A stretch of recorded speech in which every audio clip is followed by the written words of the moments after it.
You always want to try to fight and beat somebody who's higher up the ladder than you. Will you please join me in welcoming Dan Hardy?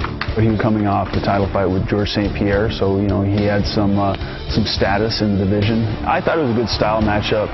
He was a stand-up fighter. On the ground, he's really tough. He's hard to submit. He's durable. He's here, be it by his own will or by somebody else's. I'm just going to have to prove him on Saturday night that it was a bad thing to do. Dan Hardy's kind of a polarizing figure. A lot of people either love him or they hate him. The co-main event of the evening! I got booed pretty heavily, and then, he comes out and gets right in my face, puts his head on my head. We had to kind of be pulled apart. That's going to be a bar burn, ladies and gentlemen! I'm not going to be intimidated. You get in my face. Wasn't the first person to get in my face. I think you have something to prove in every fight. You put a lot of effort, a lot of your time, a lot of emotion into this 15-minute or 25-minute fight, and it's all building up to two guys stepping in the cage and somebody's going to lose. Make sure that it's him and not you. Talk about those dream matchups, Joe.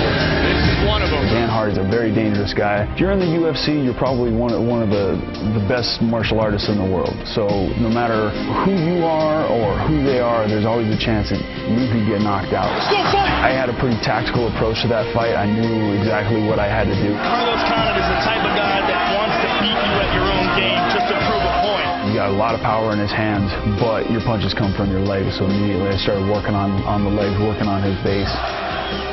I was able to come out and bring those inside leg kicks right off the bat, keep him at bay. Hardy answers with a leg kick of his own. A guy that's kickboxed as long as Dan Hardy, you're used to taking leg kicks, but it affects other parts of your game. It affects your mobility. It affects how much power you're able to get from your legs. Carlos Condit is more than hanging in there with him, standing up. You almost both threw the same combination, kind of a lazy jab, straight right, and then a left hook. I'm taller than Dan Hardy, but I was about 3 inches lower when we were loading up from the punch. I had my power coming from my legs, whereas Dan was just more torso and arm. Oh!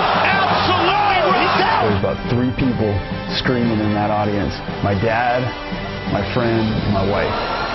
You could hear them distinctly. Everybody else was quiet.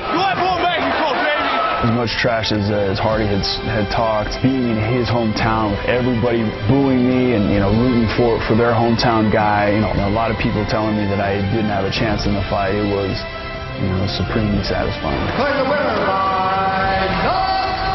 It's definitely a moment to remember and to tell my grandkids about.